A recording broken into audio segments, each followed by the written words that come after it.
On the eve of a polarizing and contentious election, you probably have some enemies. In his Sermon on the Mount, Jesus called us to love our enemies.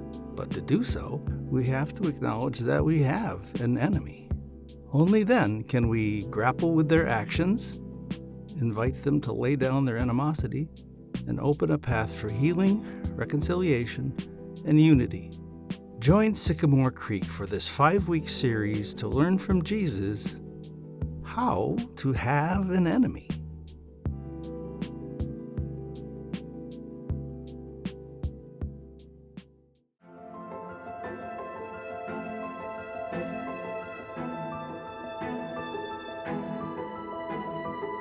What if I told you that trees talked?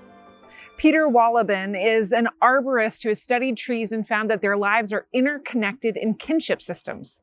Older mother trees will deprive their saplings of sun to help them not to grow too quickly. Trees near a sick tree will share resources to nourish the vulnerable among them. For those of us who received a high school level science education, we might have assumed that survival of the fittest was the order of the day for all of life. And Wolleben's work and book, The Hidden Life of Trees, challenges that paradigm. We might ask ourselves why trees are social. Why would they share food, not only with their own species, but also with their competitors? Wolleben points out that the reasons are the same for human communities. There are advantages to working together. He says, a tree is not a forest. On its own, a tree cannot establish a consistent local climate. It is at the mercy of wind and weather. But together, many trees can create an ecosystem that moderates extremes of heat and cold, stores a great deal of water, and generates a great deal of humidity. And in this protected environment, trees can live to be very old. To get to this point, the community must remain intact, no matter what. In an ecosystem like this, if every tree were looking out only for itself, then quite a few of them would never reach old age. And those regular deaths would result in many large gaps in the tree canopy, which is the uppermost layer of branches and trees that create shade and provide a habitat for plants and animals. Those gaps in the tree canopy would make it easier for storms to get inside the forest and uproot more trees. The heat of summer would reach the forest floor and dry it out. In other words, every tree would suffer. Therefore, every tree is valuable to the community and is worth keeping around for as long as possible.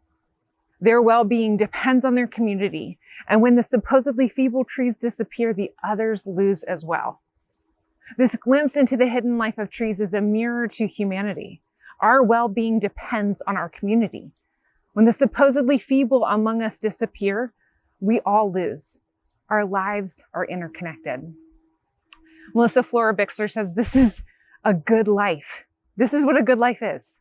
To look out for one another, to see the weakest and most vulnerable as necessary for the good life. It's a good life to forge ahead toward forgiveness in a world that demands revenge. It's a good life to let go of oppression and to refrain from dominating other people. It's a good life to seek reconciliation instead of persisting in our own rightness or looking for a window to exact retribution. This is the good life that we're being invited into. Let's pause here for a chat question. I'd like you to discuss the hidden life of trees, like what Wolleben is talking about. Does his work surprise you? Does it intrigue you? What questions do you have? Take a minute and talk about it.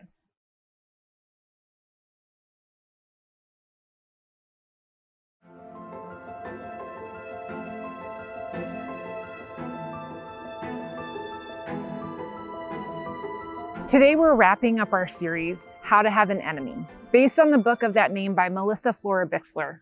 This has been a challenging series for us.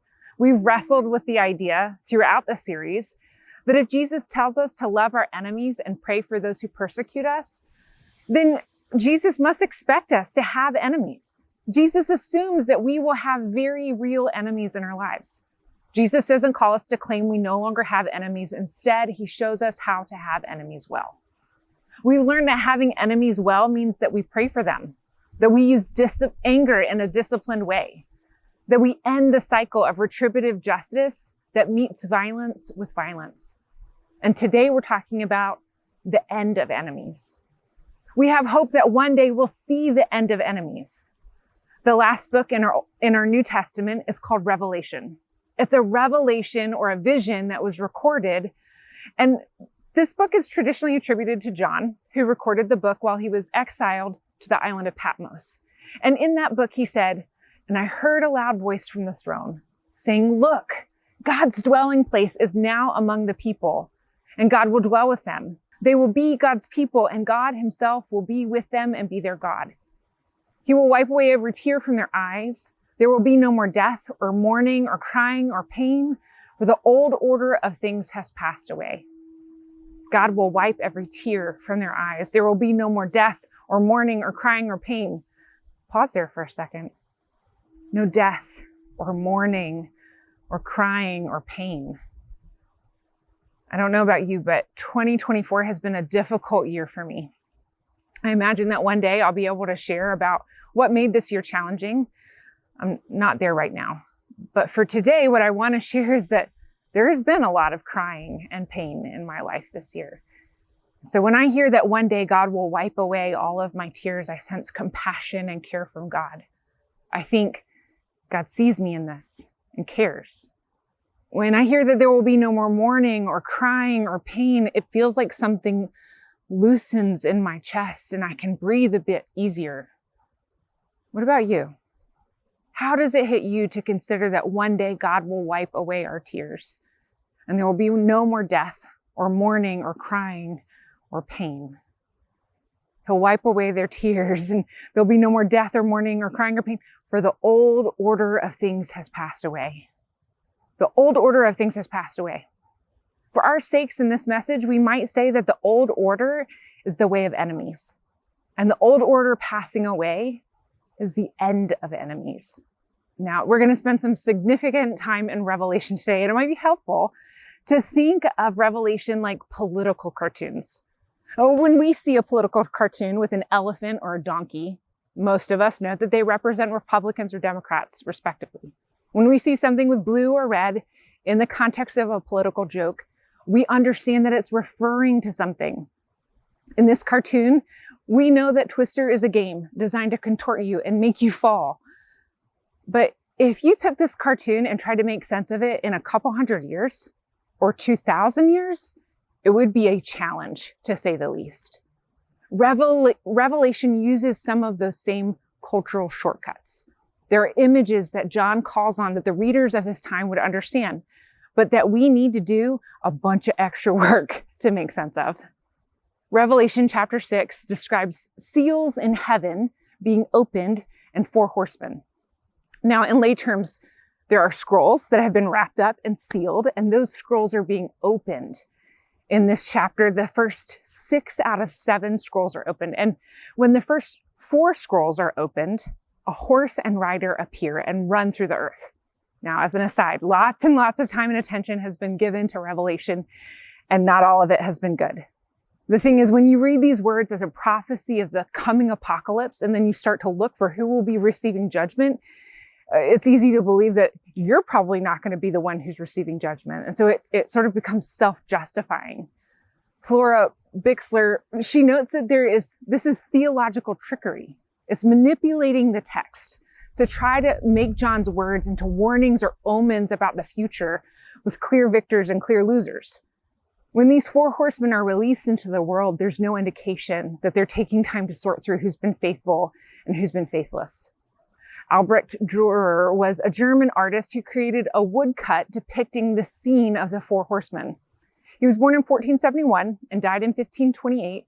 So he was a contemporary of the Protestant Reformation, which was a time when the church was splitting into Catholic and Protestant. And his art shows the apocalypse set amidst the backdrop of his own reality. Now, a woodcut is a form of art where the artist takes a block of wood, cuts into it, then rolls ink onto the raised wood. The artist then presses paper or rolls paper onto it, creating a piece of art that reflects the carved wood. In his woodcut, Dürer illustrates 3 warriors riding at the fore. 2 of them appear to be wearing the uniform of Europe's enemy during that time, and the third looks to be a banker. The destruction we read about in Revelation and see in this woodcut is represented in every area. Tanks rolling through into Tiananmen Square. American helicopters dropping cluster bombs on the thatched roofs of a Vietnamese family. Or the U.S. Capitol Police shooting tear gas at peaceful protesters outside the Episcopal Church of St. John's near the White House. When I read John's Revelation, I don't see a future prophecy. I see the world I know. And the destruction wrought by these horsemen isn't carefully parsed out based on the severity of a person's actions. Trampled underneath these riders are a peasant, a seamstress, and a monk. Common people all about to meet a common death in the old order. Let's pause here for a chat question. This is the kind of art that you see more the longer you look at it. So take some time to observe this image and talk about it, and then discuss what you observe in it. Take a minute.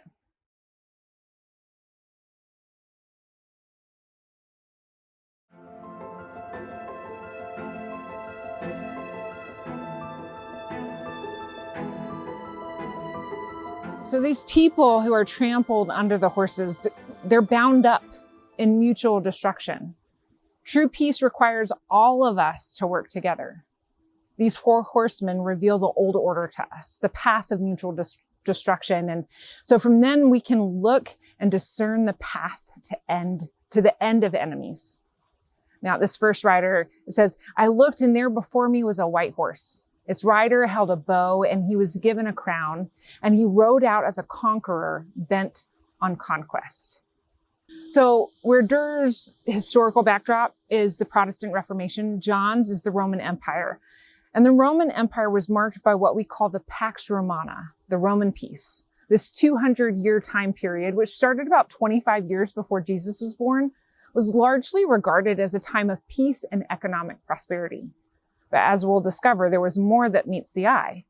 So this first rider, the first mark of the old order is war.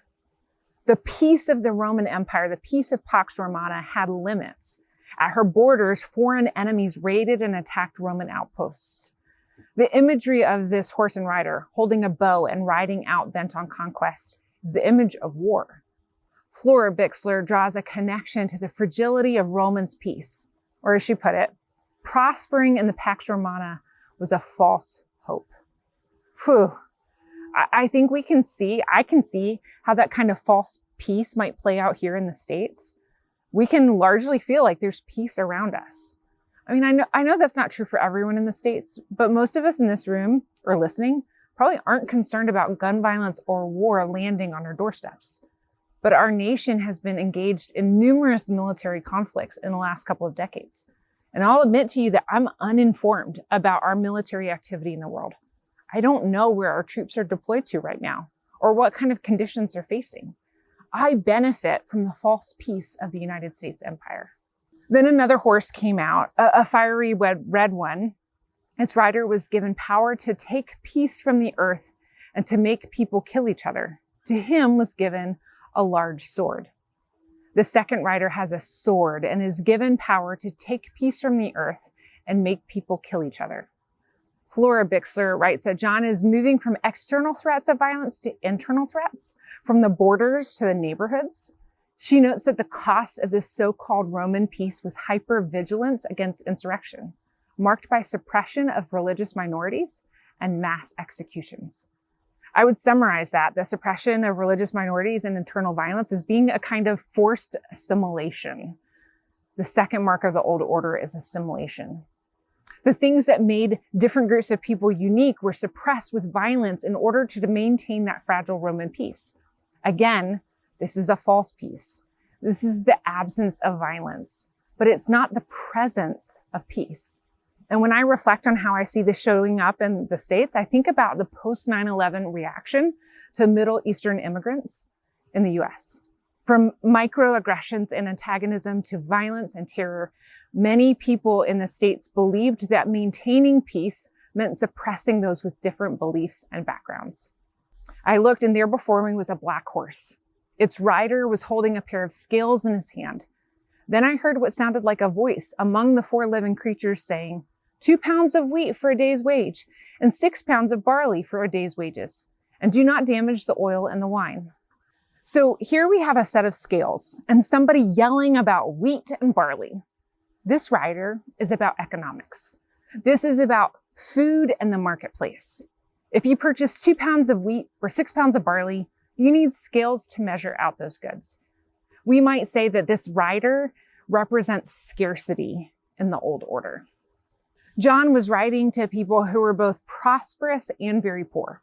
Those who did well economically within the Pax Romana flourished in an economy of exploitation and taxation.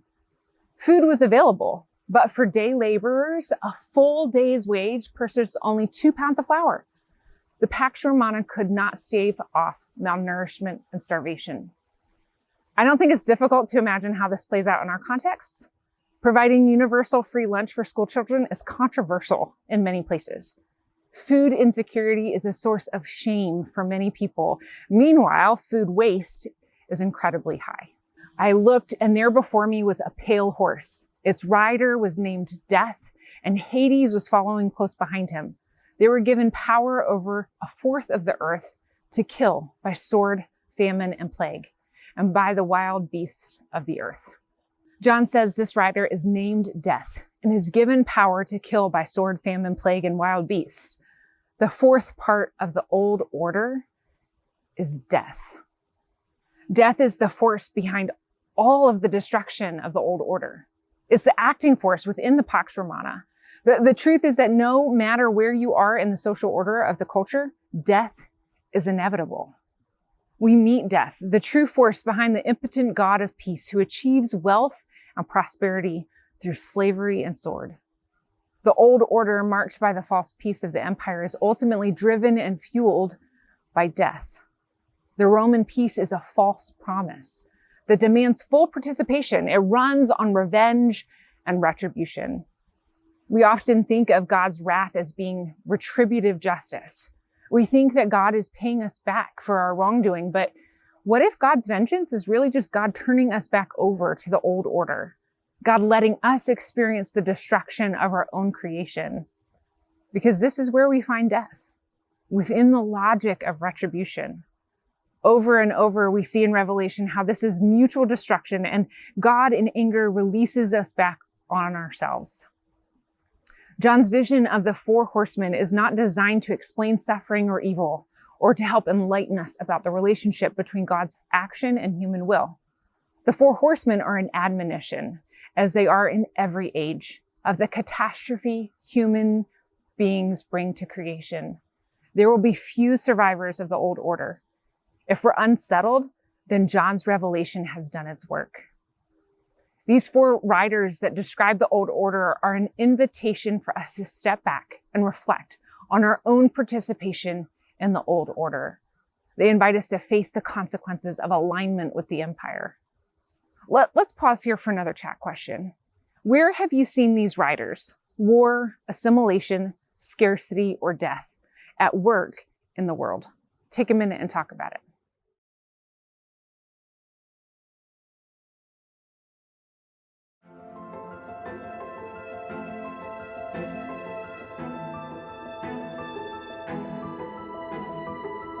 The end of enemies requires a death to Roman peace.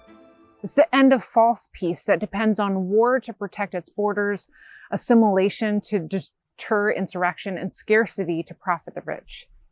The end of enemies requires us to move beyond ceasefire to maturity, to mutuality and interconnectedness. James Baldwin was a writer and civil rights activist. In 1962, he wrote "Letter from a Region in My Mind."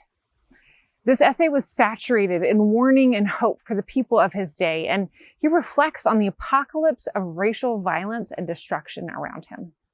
The price of liberation of the white people is the liberation of the blacks, the total liberation in the cities, in the towns, before the law, and in the mind. We deeply need each other if we really are to become a nation. Our liberation and the end of the old order, the end of enemies, requires that we all work together.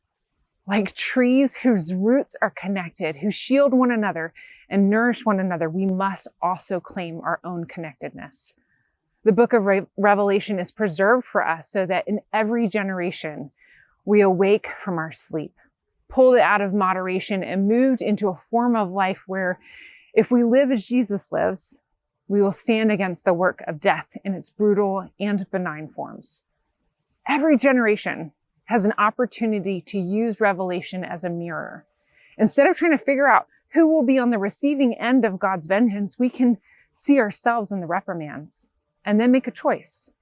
Will we stand against the four riders, against the old order that's marked by war, assimilation, scarcity, and death, and take our place among the faithful? The faithful who also become victims through their active witness against the power of death?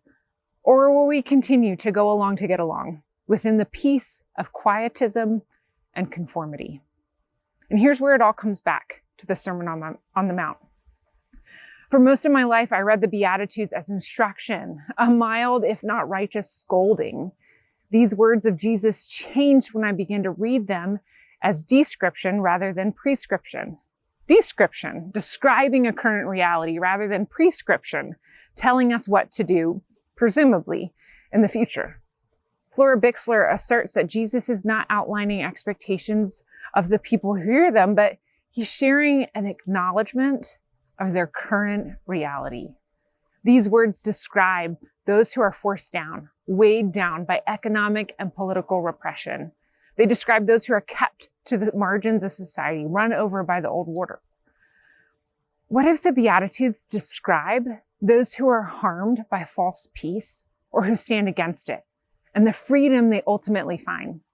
Listen to these words with that framework in mind, that Jesus is describing the current reality of those who are resisting the old order. Blessed are the poor in spirit, for theirs is the kingdom of heaven. Like currently, right now, the poor in spirit have the kingdom of heaven.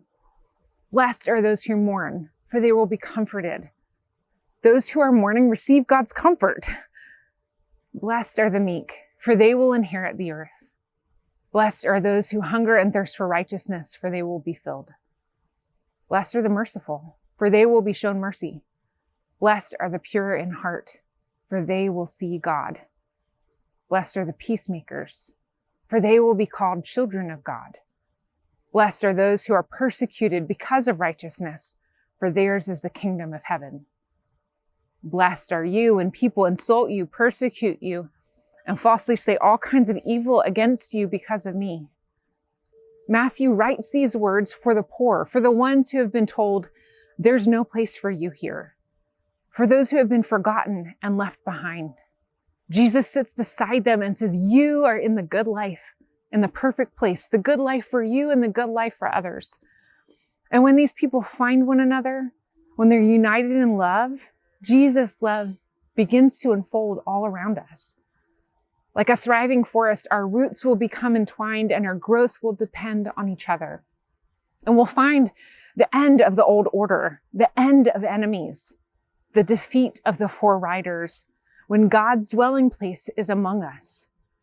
When God will wipe away every tear from their eyes and there will be no more death or mourning or crying or pain, for the old order of things has passed away.